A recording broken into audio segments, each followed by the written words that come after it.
Welcome to AIPAC's interview series, Israel's Multi-Front Threats. Israel is fighting a war on multiple fronts, and today our focus is on the Gaza Strip.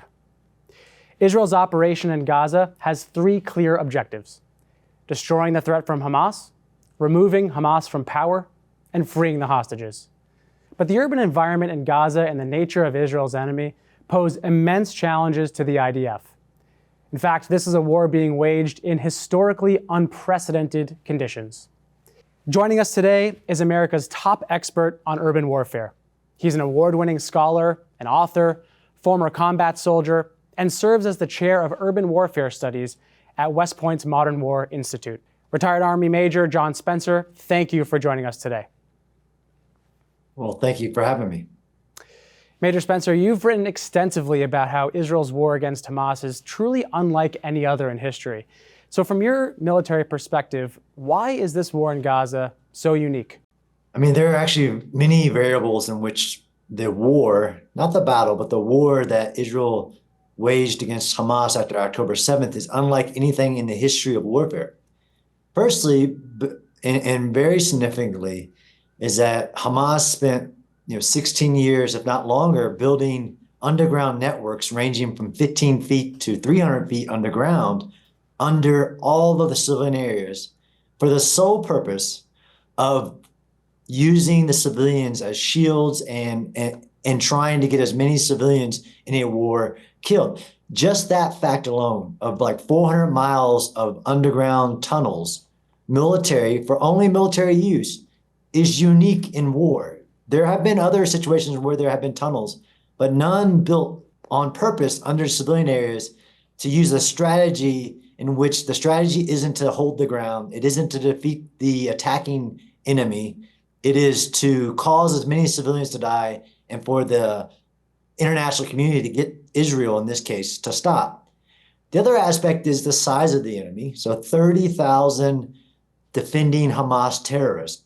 That's unlike modern history. You'd have to go back to World War II to see that those parallels of enemy in urban environments specifically, because nobody has massive armies, but to see that size of a force in urban areas across so many urban areas, because Israel had to wage a war against Hamas, not in one city, but in 7 cities, if not more, of the size equal to the battles in which people try to compare this war, but they can't.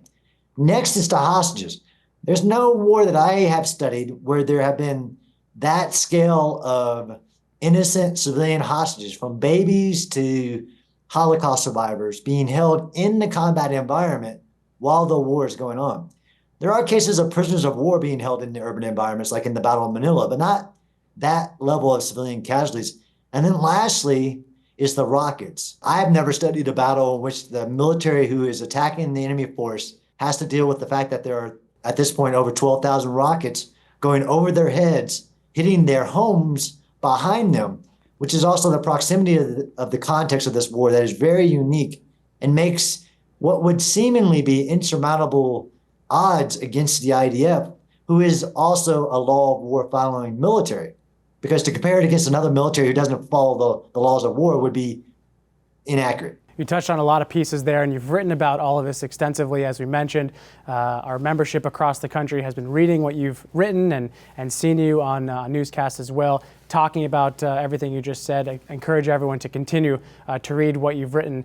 I know you've also had a chance to be in the tunnels themselves. Not too long ago, you were with the IDF in Gaza and you got to see firsthand just the extent of the Hamas tunnel infrastructure. What was that experience like for you? I mean, I've been in tunnels all around the world, and I had the huge honor and unfortunate circumstances to do research on the ground, which can't be replaced. So if there's experts in the world, there is nothing that replaces being on the ground, determining what happened. And I was able to see the massive tunnel, 400 meters outside of the wall between Israel and Gaza, outside of the humanitarian crossing point of Erez, an invasion tunnel. That reminded me a lot of the North Korean tunnel I saw visiting the North Korean-South Korean border.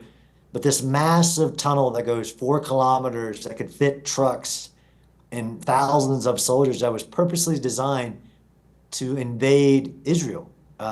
So it was surreal to see the amount of construction that went into it, millions of dollars for a single tunnel, and the real interest of Hamas to enact their charter, which is to destroy Israel and to kill as many of the Jewish people as possible, to be able to go into that tunnel that doesn't exist anymore now that they destroyed it, was a unique opportunity as also a student of urban and underground warfare. Now, some critics of Israel, as you know, including some members of Congress, some foreign leaders, have accused Israel of bombing civilians indiscriminately. They cite the civilian death toll when they make those accusations.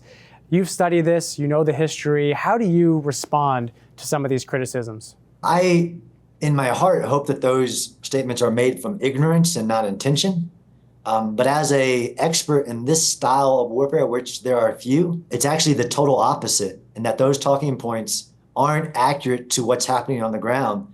All of my research into IDF, into this war, shows that there is no evidence to show that the IDF have targeted any civilians, and that the level of destruction is actually way below what I would have forecasted as somebody who studies all urban battles across history, and which is crazy that it is not the leading stories that Israel has implemented every prevention of civilian harm, every technique that we've ever learned to prevent civilian casualties in urban combat when the enemy is trying to get civilians killed, and then creating ones that have never been done in the history of warfare. And the fact that that's not the leading story. So I think those are hopefully just uninformed opinions and not intentionally trying to cast not the reality. Like, go visit. That's not the reality, or study other like battles, although there are none. I'm actually surprised at the low level of this destruction, the pace of the idea in other ways. We see the IDF continuing to drop leaflets, send text messages, make phone calls, publish the maps where they're showing the regions where they're going to carry out their operations. And I want to ask you a little bit more about the operation itself. Israel has set some clear objectives in this war: eliminating the threat from Hamas, freeing the hostages. And I'm curious, from your perspective, how's that going so far? How do you think the IDF is doing, 4 months into this war, to achieve its goals, its stated objectives? Yeah, I don't want to overuse the term historic, but it literally is, by definition, by any metric, historic on what the IDF have done in their ability to meet those objectives by clearing dense urban terrain. Not one city, where it took 9 months to clear the city of Mosul of 3,000 to 5,000 ISIS fighters in 2017. It took 9 months. But the IDF have cleared multiple massive cities of Hamas enemy combatants in historic time. This is called combat in hell for a reason. The three-dimensional aspects to it, the fact that there's an underground city in Gaza, they call it Lower Gaza. But the pace that the IDF have done that, and despite the numbers, the low cost, I would have predicted the IDF have taken thousands of casualties engaging in this type of warfare. I mean, the Iraqi security forces lost 10,000 soldiers just trying to take one city away from 5,000 ISIS. And the IDF are facing 30,000. So their pace of clearing dense urban areas, their pace of dismantling Hamas, who had 30 battalions and is down to 4, is historic, literally by definition. And I can't find a comparison in history. I want to ask you, as this war continues, the focus and the concentration is now in the southern part of the Gaza Strip. A lot of attention focused on Rafa, where the IDF just carried out really a heroic rescue operation, historic operation, to rescue 2 hostages who were in an apartment complex held by Hamas. From your perspective, your combat experience and what you saw, talk to us about what this kind of rescue operation really meant. What goes into an operation like this, and what does it say about the IDF's preparedness to pull this off? One, I think it says that the IDF was right and Israel was right. The quickest way to get the hostages home is through military pressure. And it was only through actionable intelligence that led to the ability to even think about doing that operation. And then the coordination, which as a military person I know is literally the highest risk operation you could do, but then to combine the IDF, the Shin Bet, the Yamam, the Air Force, the helicopters, to combine all that in a moment of time and at the speed in which they conducted it, deep in enemy territory in Rafa is amazing. And the fact that the hostages were not harmed and the enemy was killed in the second story of a building, people just don't realize how hard that is to do for any military of the world and how much risk was assumed in doing it. And how many of the soldiers involved and the police and intelligence said, I'm willing to risk it all if there's a chance to bring just 2 hostages home, and then successfully bring them home in less than an hour. And quickly after that, they're with their families. It's historic by, again, I don't want to overuse the term, but I think people should really recognize in the history of war how historic these accomplishments are. The IDF chief of staff recently estimated that about 10,000 Hamas fighters are embedded in the civilian population in Rafah. We'll continue to watch this as the war unfolds. I do want to ask you about U.S.-Israel cooperation. We know that, and you're involved in the scholarship here and teaching at West Point, we know there's close cooperation between the Israeli military and the American military to train in dense urban environments like the one we see in Gaza. Talk to us a little bit about the value of this partnership and what the American military can learn from the IDF.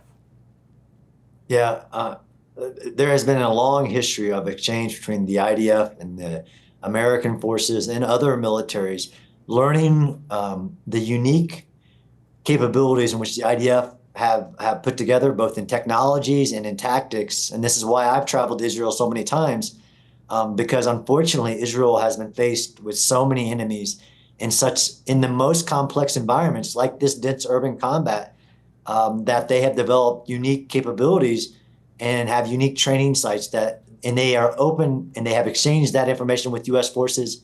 I have traveled there many times to gather the lessons from the Yom Kippur War to the Battle of Jenin to the previous battles of Gaza, and then implemented that into writings which inform the entire U.S. military. And I think that this war will also do that. Just like the Yom Kippur War fundamentally changed the U.S. military. There were like 28 lesson studies in how the IDF pulled off what they did, and it changed the thinking about warfare. And I think similarly, the IDF are achieving things here that nobody has been able to do, and it will inform the U.S. military and the future of all militaries on how to do it, how to do urban combat despite what would seem as insurmountable challenges of such as protecting civilian casualties or preventing civilian casualties.